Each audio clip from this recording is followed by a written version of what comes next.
Danny Gagnon, le 9 juin 2022. Un sujet nouveau pour moi. La couronne de Gaïa. Je suis en train d'observer des énergies. Et certaines énergies, comme celle que je m'apprête à vous parler, ça fait un certain temps avec qui j'ai pris contact. Il s'agit de Lilith. Parce que j'ai appris un peu l'existence d'une femme, d'une personne qu'on dit avant Ève et qui est dans une forme de dynamique singulière. Puis je voulais savoir pourquoi. Alors j'ai rencontré, si on peut dire, où j'ai pris une certaine connaissance de ce qu'était Lilith. Et l'observation première est la droiture. La droiture de Lilith versus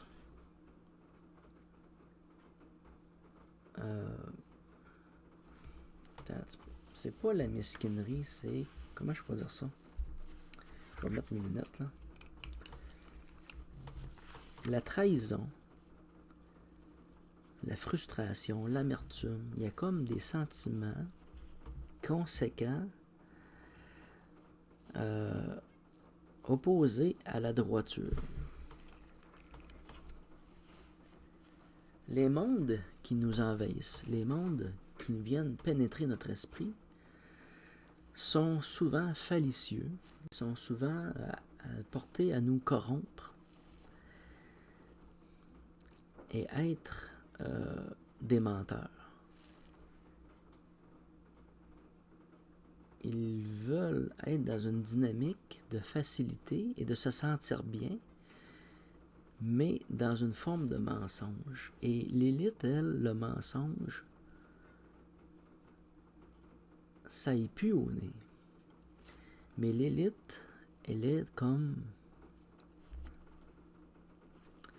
une justicière agissante. Elle va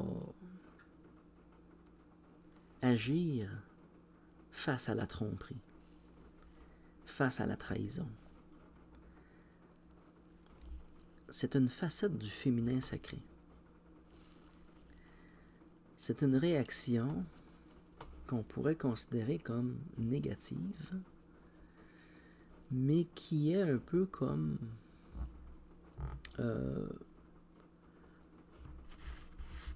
un outil à se réveiller. C'est une provocation que l'on subit d'une certaine façon pour nous obliger à, soit par la douleur ou soit par des inconforts, à s'éveiller à la droiture et à revenir dans le chemin, le vrai chemin de l'homme.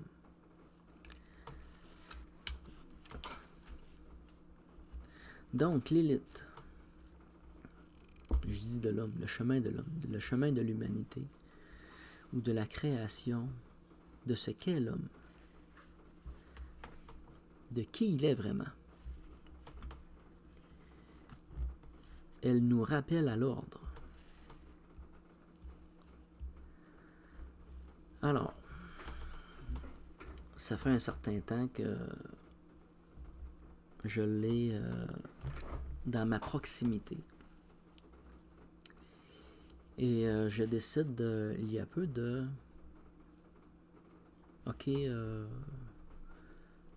on passe. On va mettre les choses au clair. Puis quand je dis passer, je l'ai déjà exprimé, je pense, à quelques reprises, que les êtres sont observés et sont dans la capacité de se retrouver, de se reconnaître, de se voir vraiment. Et et on observe, est-ce qu'on est dans le droit chemin ou est-ce qu'on est ce qu'on est perdu? A-t-on dévié de notre nature? Alors, l'esprit de faire passer l'élite est de refaire une espèce de reset, à savoir, est-ce qu'elle est pure? Est-ce qu'elle est à sa propre nature? Est-ce qu'elle a subi des traumatismes? Est-ce qu'elle a des handicaps? Est-ce qu'elle a des blessures? Est-ce qu'elle a des choses à guérir, à soigner? C'est les observations qu'on va faire avec les énergies qui peuvent être pressenties comme des oppresseurs. Alors, je n'arrive pas à la détacher. Il y a quelque chose qui la retient. Et l'information que j'ai, c'est qu'elle est rattachée à la couronne de Gaïa. Qu'est-ce que la couronne de Gaïa? Je pose des questions. Elle est rattachée à une des pierres de la couronne de Gaïa. Il y a 7 pierres à la couronne de Gaïa. Qu'est-ce qui rattache l'élite à la couronne?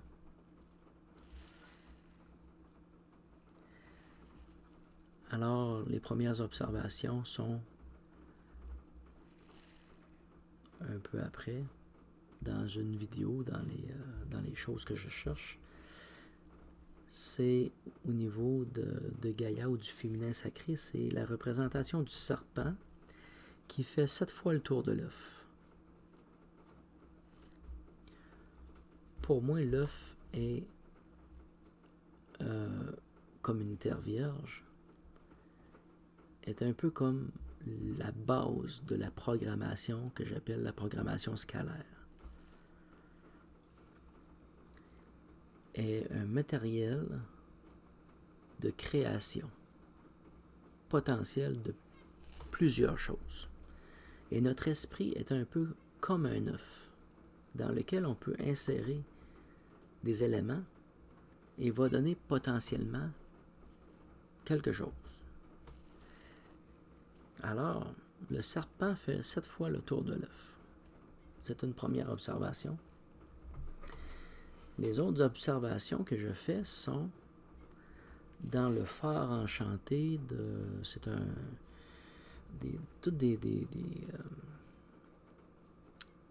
des messages esséniens ou des enseignements esséniens. Et j'y retrouve beaucoup d'informations au niveau des... comment on appelle ça donc? Les Esséniens vont dire...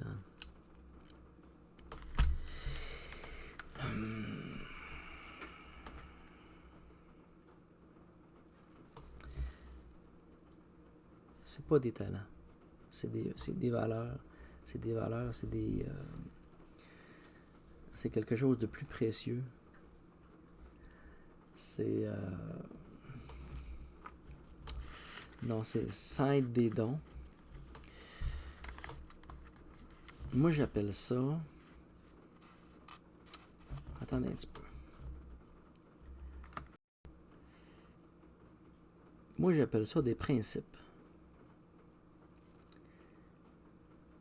Donc, les principes...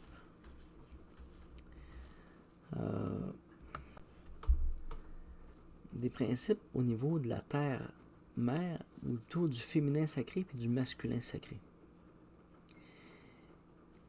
Ils en parlent quand même beaucoup, les Esséniens, de ça. Des facettes de la mère et des facettes du père.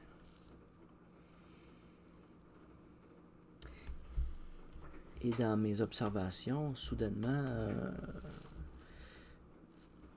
dans mon travail ou en revenant de mon travail,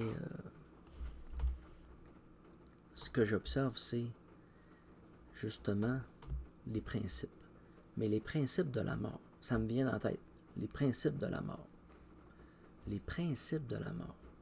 Là, je me mets à virer ça, les principes de la mort. Mais qu'est-ce que c'est que ça, les principes de la mort?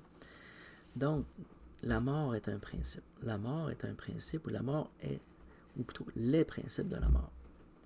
C'est comme une distinction. Comme si la mort n'était pas la mort comme on la connaît.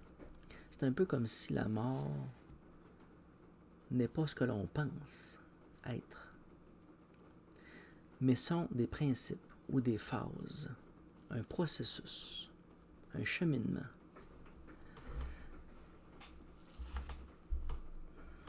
Et ça m'amène plus loin. Ça m'amène plus loin et ça m'amène à un exemple que je vais vous donner. Dans mes tribulations avec certaines entités, à un certain moment donné, m'a été offert la foudre. Alors j'observe Gaïa et elle se présente et elle m'offre la foudre. Elle tient la foudre de la main droite. Elle me le présente comme une forme de récompense ou une forme de mérite. Et je n'en vois pas l'utilité sur l'instant. Je ne vois pas l'utilité de la foudre. J'en ai pas besoin. Je la prends pas, j'y laisse, j'en ai pas besoin. J'ai pas besoin de la foudre. Je sais que si j'aurais à m'en servir, je sais où la trouver. Mais, en faisant mes réflexions sur les principes de la mort, j'observe une chose. J'observe une chose avec ma fille aussi. En discutant avec ma fille, le sujet de conversation était la force. La force n'est pas dans le geste fort. La force n'est pas dans la voix forte. La force n'est pas dans le cri. La force n'est pas dans ces éléments-là. La force d'une personne est dans la résistance à ces structures-là. Donc, la force de la foudre n'est pas la foudre. La maîtrise de la foudre n'est pas la foudre, mais la tempérance. La force de la foudre est dans la tempérance. Et la tempérance est un principe, est une conscience. La tempérance est la force de la foudre, quelque part. Et je repense à cette Gaïa que je vois couronnée. Et je reviens. Je vais revenir au moment où ce qu'on me dit que Lilith était prisonnière de la couronne. Et là, on me dit que la couronne est empoisonnée. Qu'au couronnement de Gaïa, la couronne, avant même qu'elle soit couronnée, était empoisonnée. Il y a eu un empoisonnement. Que les pierres qui ornent sa couronne portent des mémoires qui ne devaient pas se trouver là. Donc, il y a un aspect de Gaïa qui m'est venu par la suite. C'est un peu particulier, un peu troublant. C'est que dans la dimension Gaïa, il y a la dimension que j'appelle scalaire, qui est l'enfant, la femme et pas l'aîné, mais la matriarche, mettons. La femme accomplie, la femme sage. Et il y a quelques années, l'enfant Gaïa a été libéré. Mais j'observais dans ces temps-là aussi une femme une nécromancienne obscure, parce que je cherchais un nécromancien et j'ai compris quelque part que ce n'était pas un nécromancien que je cherchais, parce que le féminin est plus fort et plus puissant. Et comme disait quelqu'un récemment, le féminin est majoritaire. Nous sommes majoritairement féminins dans toute la structure qui nous entoure. Le féminin prévaut.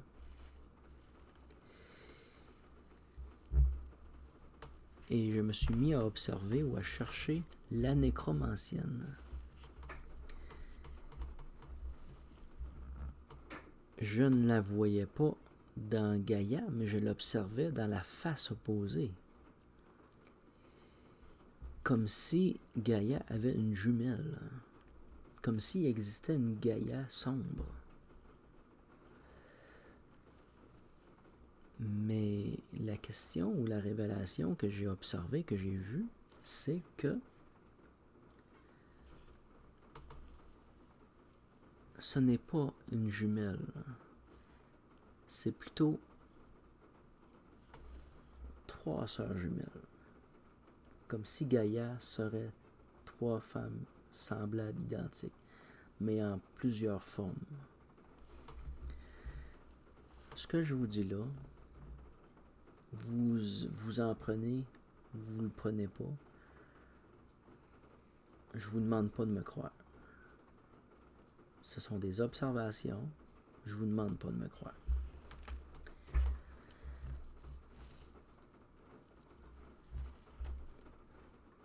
Mais je fais un exercice. Donc, il y a 3 sœurs jumelles qu'on pourrait appeler la Triforce. OK. Il y a Gaïa, liée à la Terre, mais il y a une autre forme féminine, une jumelle, qui est comme liée au Soleil, à l'élément du feu. Parce que le Soleil, par sa structure, son être, a un féminin sacré. Même si on pense que ça représente le masculin sacré, le Soleil est aussi un féminin sacré et un masculin sacré, mais encore dans une majorité féminine plus forte. Mais demeure que c'est un peu comme la sœur jumelle de Gaïa. Mais elle est dans l'élément feu et ces 3 facettes sont libres. Le soleil, ou l'élément féminin sacré du soleil, est en totalité libre. Par contre, en opposition à 2 niveaux.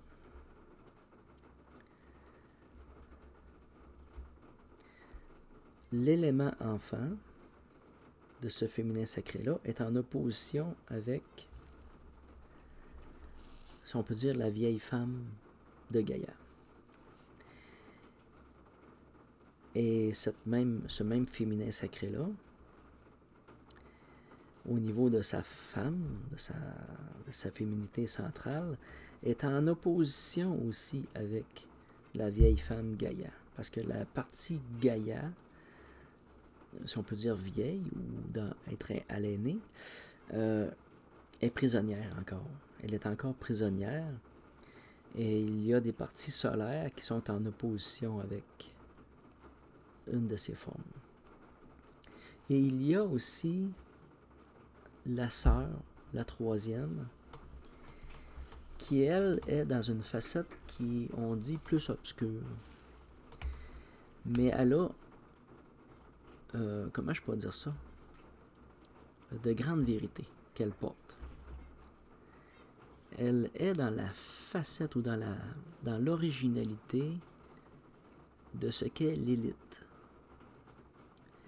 Elle est aussi dans l'originalité de ce qu'est la fée Morgane. C'est une référence qui m'a été donnée. Alors, j'ai été voir la fée Morgane. Qu'est-ce qu'était la fée Morgane? Elle était un être qui était à la défense des mondes subtils, des formes de vie subtiles et du monde de la magie ancienne,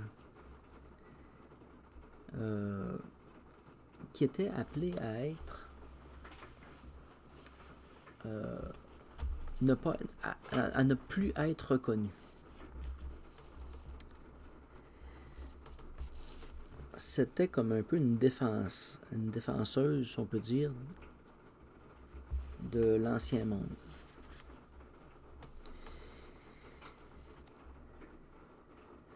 Là est la force de Morgane.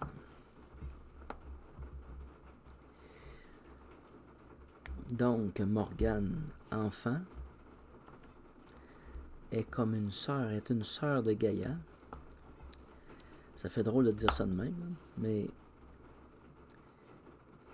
la première partie, Morgane ou enfant, est positive. Elle est en opposition, par contre, avec l'aînée Gaïa, dans ce qu'elle est devenue parce qu'elle est prisonnière. Ensuite de ça, il y a une facette négative à Morgane qui vient se présenter et qui est en opposition avec la femme actuelle, si on peut dire, le corps présent de Gaïa, du féminin sacré dans nos corps, et qui vient en opposition. Comme par une forme de jalousie. Et ensuite, il y a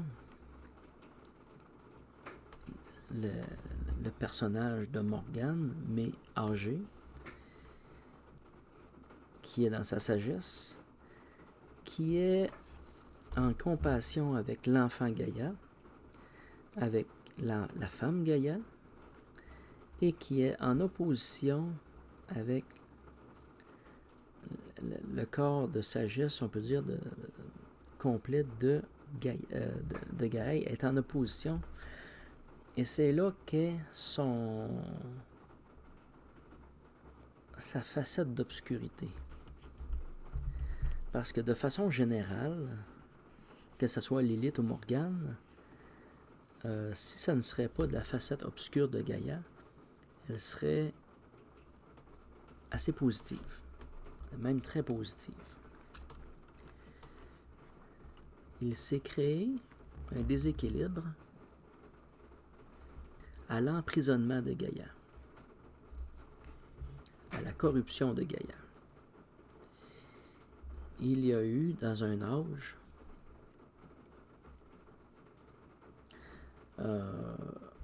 une tromperie. C'est un peu comme si je vous dirais que la personne qui devait être couronnée, sa place a été usurpée. C'est un peu comme si je vous dirais que Morgane devait être couronnée et sa place a été usurpée d'une façon vile et sournoise, comme par Gaïa. Mais Gaïa a l'étoffe et avait l'étoffe d'être couronnée. C'est juste dans la façon que ça a été fait. Puis on peut parler de Gaïa. Quand on parle de Lilith, on parle de Ève.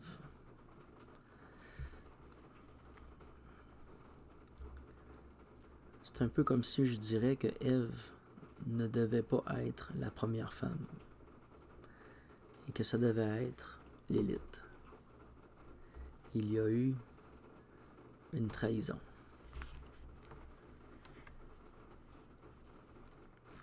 Et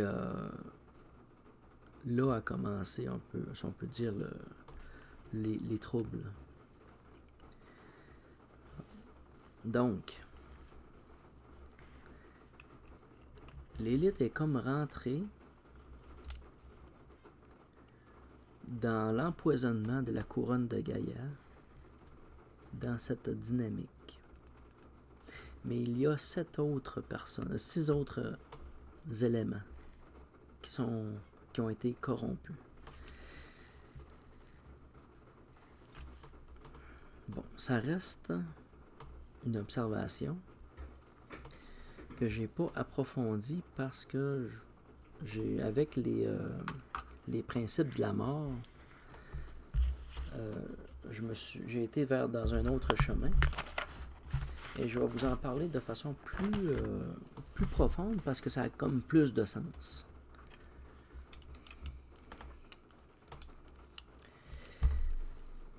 Dans les facettes, si on peut dire dans les principes de la mort, il y a aussi les principes de la vie. C'est un peu comme si je vous disais tantôt que la force de la foudre est la tempérance. Il y a aussi l'éveil de voir, l'observation, en rapport à être aveugle.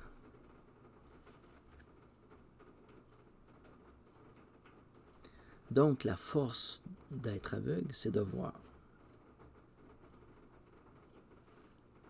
À partir du moment que l'on voit, on a la force. On est dans la maîtrise de l'opposé. C'est un peu comme la même chose pour la droiture.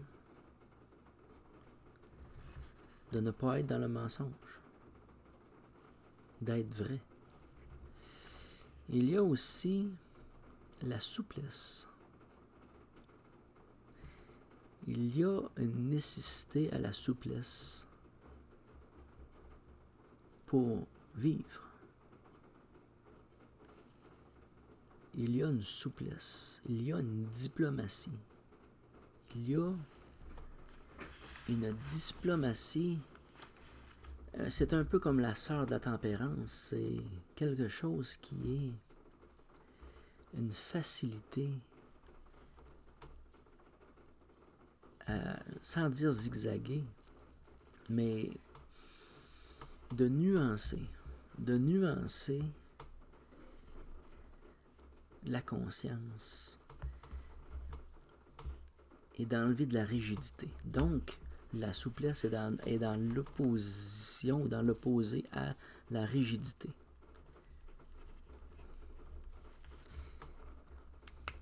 Il y a aussi l'humilité. Et ça, l'humilité, c'est un paradoxe. Parce que lorsque l'on monte, ou que l'on veut monter sur la montagne, et être face à l'autel, le sommet de la montagne,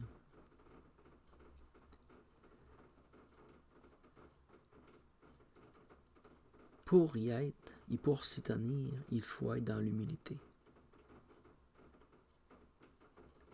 On ne peut pas être dans l'élévation en étant dans une position de regarder les autres de haut. À partir de ce moment-là, on vient de chuter. Alors, la hauteur se situe dans l'humilité.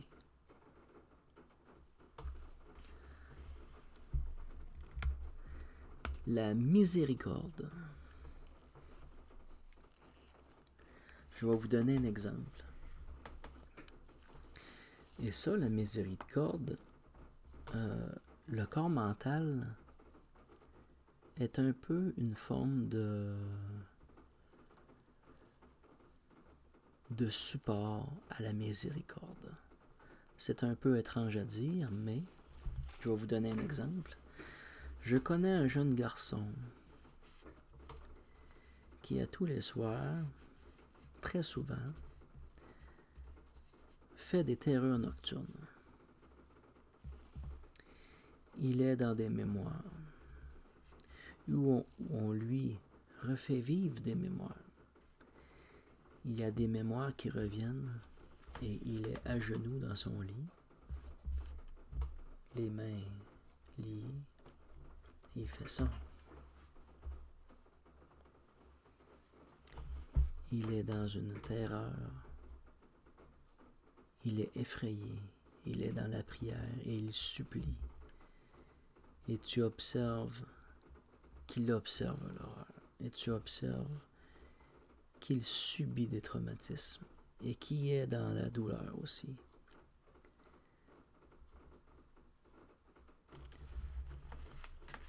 C'est très choquant. C'est très déstabilisant pour un père de l'impuissance face à ça. Parce qu'on comprend que c'est un souvenir. Et que pour guérir ce souvenir, ça prend une certaine maturité. Ça prend une volonté.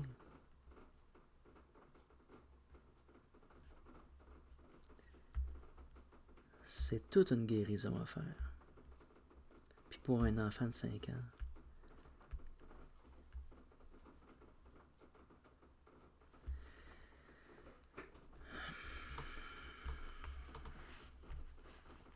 alors, lorsque le soleil se lève, ou lorsque il retrouve une certaine quiétude, j'observe la miséricorde de l'oubli. J'observe la miséricorde, comme si l'oubli, par la miséricorde, est une nécessité à la santé, à être dans la capacité de se redresser et de recommencer un chemin et pour se remettre dans une position satisfaisante à surpasser l'épreuve. La miséricorde de l'oubli, du somatique, qui est un peu porté par le corps mental, qui fait que la barrière, souvent, elle est nécessaire dans certaines situations et qu'elle est même souhaitée.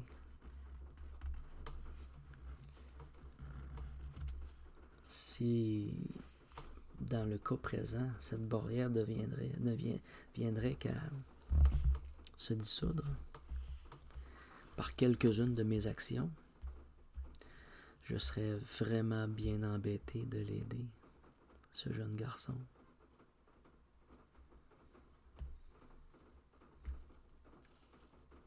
Il est plus tolérable et acceptable que la situation soit somatique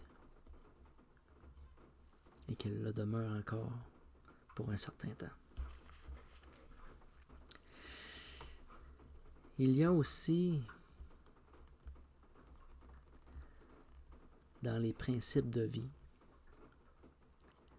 la sérénité. La sérénité de l'âme est comme une phase à la mort elle-même. Le principe de la sérénité, de la vie, le principe, la sérénité, un principe de vie, est à la fois comme une clé de la porte des passages, au même titre que l'humilité, la miséricorde. Ce sont des facettes de passage.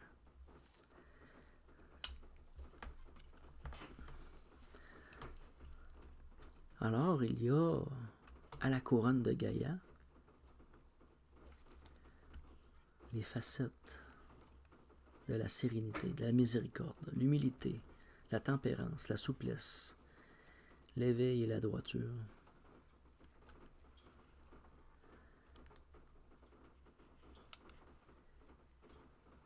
qui sont des phases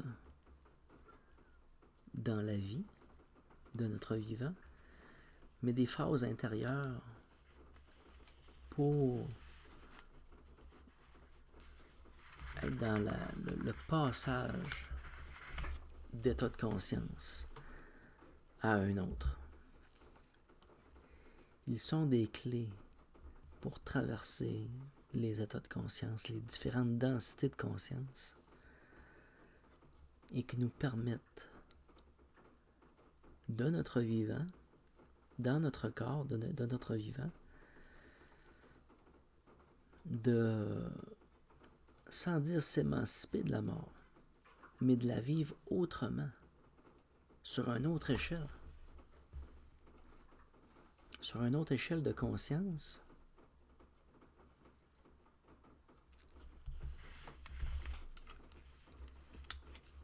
Que la mort n'est pas, ou plutôt le principe du passage, est dans les principes que je vous ai dit là.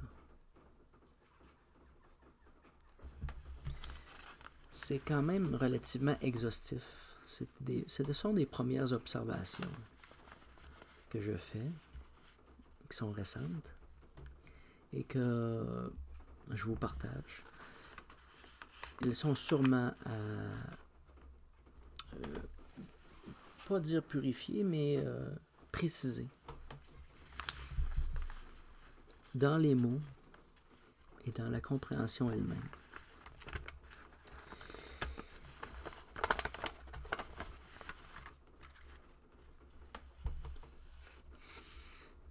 Dans mes visions, quand j'étais plus jeune, je voyais une cathédrale. J'étais à l'intérieur d'une cathédrale. Cette cathédrale était blanche comme des cristals de roche. Les colonnes étaient faites comme de cristal. Et c'était assez grand pour accueillir 200, 300 personnes. Et cette cathédrale était dans le ciel, dans les cieux. Et dans ces lieux, ou plutôt, le toit de cette cathédrale était comme du verre, était transparent, et on voyait le ciel étoilé. Et en ce lieu, il y avait des cérémonies, soit de mariage ou de couronnement.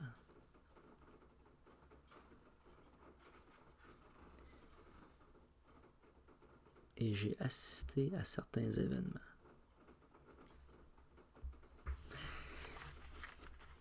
Et je ne sais pas s'il y a d'autres personnes qui ont des visions similaires, mais le but de l'exercice de dire ça, c'est un peu comme d'en faire la recherche.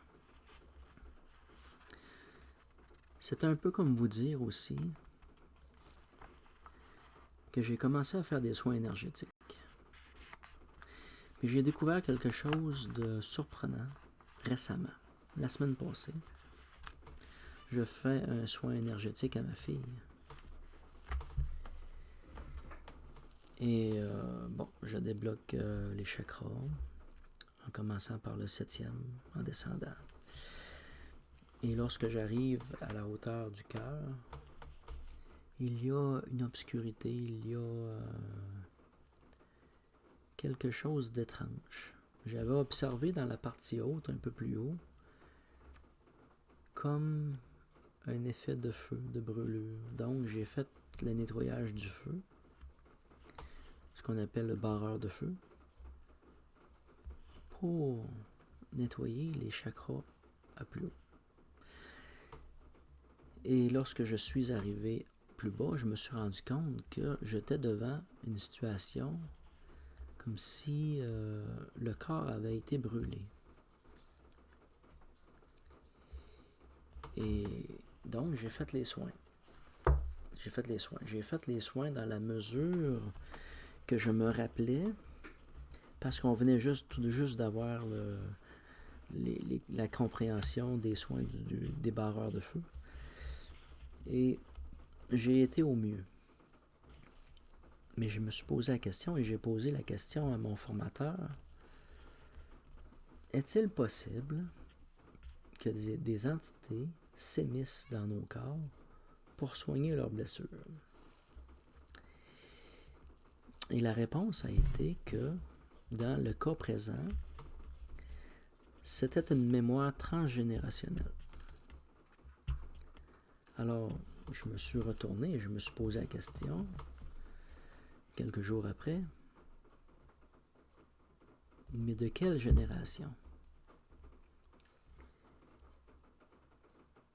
Et je m'inclus pas dans ça parce que personnellement, j'ai pas été brûlé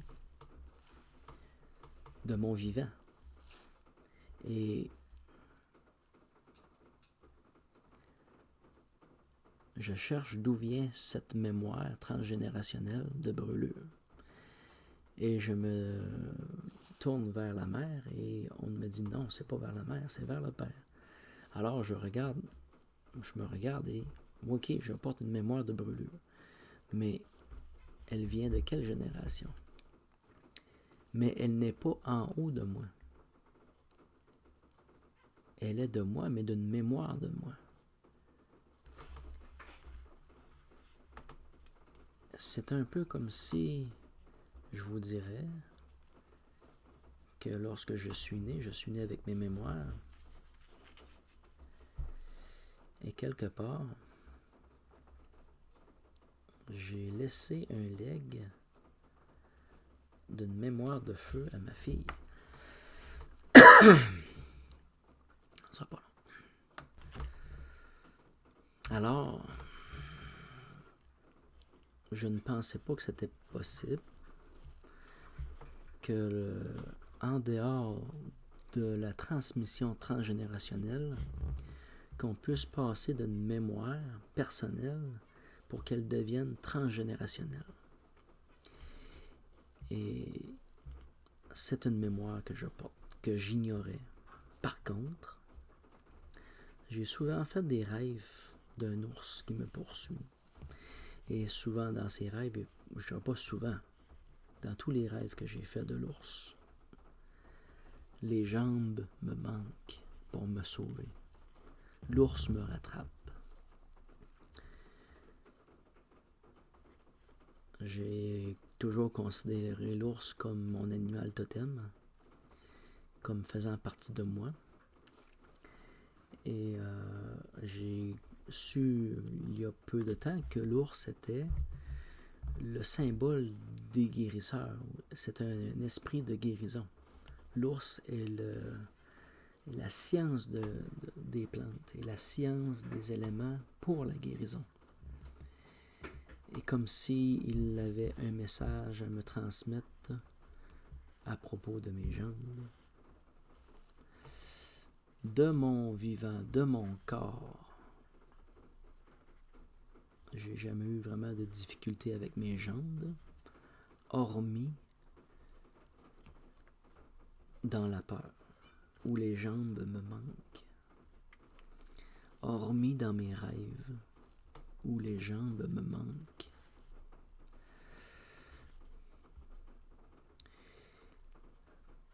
Et c'est étrange, parce que je crois que même mes enfants sont liés, ma fille et mon garçon, à ces mémoires. Ce n'est pas seulement moi que j'ai à soigner, mais toute la famille de mémoire traumatique. Alors, ça complète la couronne de Gaïa.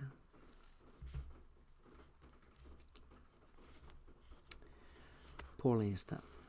J'aurais eu d'autres choses à dire, mais c'est déjà quand même pas mal. Mais là, je vais me diriger vers autre. Merci.